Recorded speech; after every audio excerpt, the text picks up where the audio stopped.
আসসালামু আলাইকুম এভরিওয়ান, আপনাদের সবাইকে স্বাগত মাহির রান্নাঘরে। প্রতিদিন আর ব্রয়লার মুরগি একই রকমভাবে রান্না করে খেতে ভালো লাগছে না? তাহলে চলুন আজকে আমরা একটা নতুন রকমের রান্না দেখব। এটা এমনভাবে আপনাদের রান্না করে দেখাবো যে লাস্টে বেঁচে থাকা কড়াইয়ের তেলটুকু অবশিষ্ট থাকবে না, সেটাও চেটেপুটে খেয়ে ফেলবেন। অনেক শর্টকাট সময়ের রান্না, এটা ফাঁকিবাজি রান্নাও বলতে পারেন, কিন্তু টেস্টটা কিন্তু ফাঁকিবাজি না, টেস্টটা হবে অতুলনীয়। এখানে আমি প্রায় 250 গ্রামের মতো মাংস নিয়ে নিয়েছি, আর নিয়ে নিয়েছি 1 চামচ আদা রসুন বাটা, আস্ত রসুন আমি কিছু নিয়ে নিয়েছি, টমেটো কুচনো, পেঁয়াজ, সাথে নিয়ে নিয়েছি 1/2 চামচ হলুদের গুঁড়া, 1 চামচ মরিচের গুঁড়া, 1/2 চামচ ধনিয়া গুঁড়া, নিয়ে নিয়েছি 1/2 চামচ গোলমরিচের গুঁড়া। আর এইটা হচ্ছে স্পেশাল মুরগির মশলা, নিয়ে নিয়েছিলাম 1 চামচ, সাথে লবণ দিয়ে, দেখতেই পাচ্ছেন তেল আমি এখানে একটু বেশি দিয়েছি। হ্যাঁ, এটা করতে তেলটা একটু বেশি লাগবে।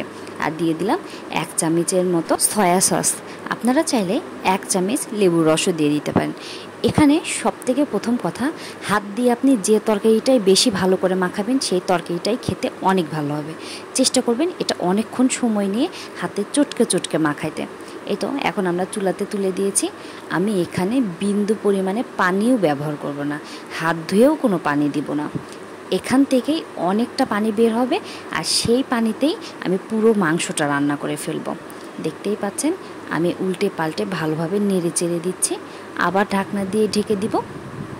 কিছুক্ষণ পর ঢাকনা খুলে দেখা যাবে, দেখেন কিছুটা পানি চলে আসছে। এখন আমি আবার একটু নেড়ে চেড়ে দিব। চেষ্টা করবেন এটা বারবার তুলে নেড়ে চেড়ে দেওয়ার, কারণ যেহেতু মাংসটা অনেক ভাজা ভাজা হবে, কোনো ঝোল থাকবে না, একদম পোড়া পোড়া। এই জন্যই বারবার ঢাকনাটা তুলে নেড়ে চেড়ে দেবেন। এরপরে দেখেন কি পরিমাণে পানি আসছে। এখানে যতটুকু পানি আসছে এই পানি দিয়েই পুরো মাংসটা রান্না করা হয়ে যাবে। দিয়ে দিলাম অনেকখানি পেঁয়াজ। এখানে এই সময় একটু বেশি পেঁয়াজ দিবেন, তাহলে ভুনা ভুনা পোড়া পোড়া পেঁয়াজটাও একদম থাকবে, আস্তে আস্তে খেতে অনেক ভালো লাগবে। আর দিয়ে দিয়েছিলাম সামান্য পরিমাণে ভাজা জিরের গুঁড়া। যেহেতু আমি সবার শেষে দিব না, আমি ভাজা জিরের গুঁড়াটা এখনই দিয়ে দিলাম। দেখতেই পাচ্ছেন আমাদের রান্নাটা প্রায় কমপ্লিট। আর দেখতে কতটা লোভনীয় লাগছে। এইটা পরোটা বলেন, নান বলেন, রুটি বলেন বা ভাত, বাহ, যার সাথেই খাবেন একদম জমে ক্ষীর। একবার শুধু বাসায় ট্রাই করে দেখবেন, বললাম না নিচে বেঁচে থাকা তেলটাও আর থাকবে না, দেখবেন ওই তেলটাও চেটেপুটে খেয়ে ফেলছে। এখনই ঝটপট রান্না করে আপনার প্রিয় মানুষটাকে সারপ্রাইজ দিয়ে দিতে পারবেন।